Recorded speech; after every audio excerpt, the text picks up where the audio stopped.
Let's say you're in the market for a smartphone, but you're on a budget. No, even more of a budget. Like below $100 or $200 of a budget. And that limits your options by a lot. But there are still many great options that have great modern features. However, it's unlikely that you'll be able to get a premium flagship device at such a price. But what about old premium flagship phones? A neat way of getting old flagships for cheap though is to buy broken ones and repair them. For example, I fixed up this 8 for only 80 bucks and this 10R for 120. So buying a budget phone and an old flagship phone are both very viable options. So let's see how they actually stack up against each other in 5 different categories.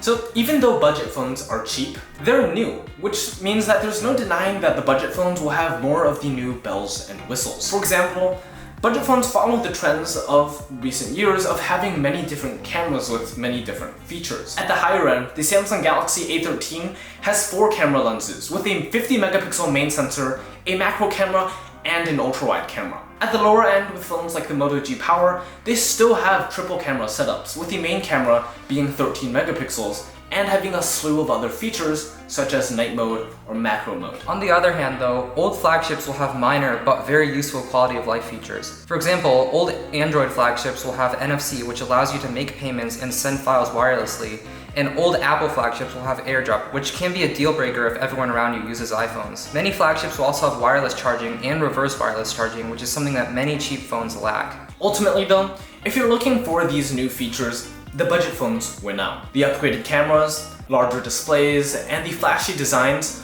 all mean that the budget phones have this new phone feeling that you just won't get with an older phone. So these features mean that the budget phones win this one.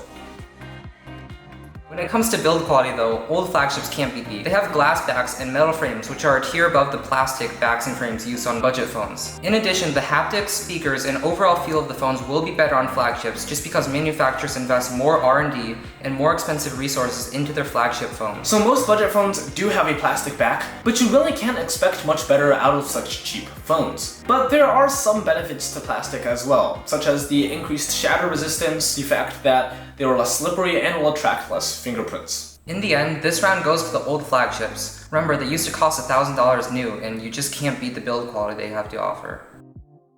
As for battery, budget phones actually are doing pretty well in this regard, because they're recent and so therefore they keep up with battery trends. Most budget phones will have at least 4,000 mAh of battery, and many of them are reaching 5,000 mAh, which is almost double what some old iPhones, for example, had in their battery capacity. Furthermore, the lower resolution screens are less battery intensive, and newer chipsets that have come out are constantly making phones more battery efficient. So budget phones actually do have great battery life. One caveat though is that if you're repairing an old device, you can replace a battery at the same time, which will give you the battery life of the phone when it was brand new. Having to replace your battery is a hassle though, and also drives up the cost. So ultimately, the budget phones still have the advantage in battery life. So this one goes to the budget phones.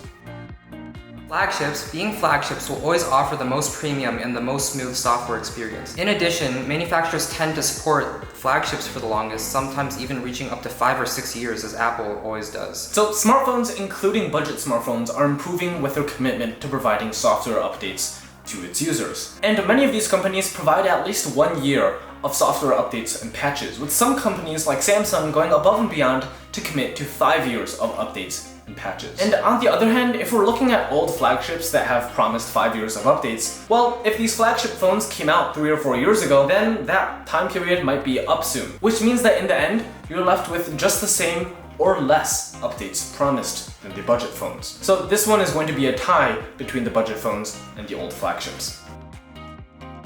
So budget phones are just that, budget phones, which means they're obviously going to be cheap. But beyond that, budget phones might also come with warranties, which means that if your phone breaks for some reason, you could get it replaced easily. Whereas with the old flagships, you might have to shell out money to get it repaired because you bought it used or because it's too old. So even though they are budget phones, for a decent experience, you're gonna have to spend around $200. But for old flagships, since you're putting in the labor yourself to get them working, you can often get them for a much better deal, sometimes as low as $100 or even less. Remember, this iPhone XR after a screen replacement came out to just $120. So as we may have expected, it comes out to a tie, which means that ultimately it depends on your personal preference and what you're looking for specifically in a phone. If you go for the budget route, you're likely to get a phone that has a bunch of new features, such as cameras, a larger display, and also the convenience of buying a new phone. But if you want the more premium build quality and some specific features that could help the phone fit into an ecosystem like that of Apple's, then a old flagship might be the way to go, especially if you're even more pinched for price and you're willing to go even further back to get even older flagships. So when it comes down to it, if you are on such a tight budget for a phone, it's really up to you.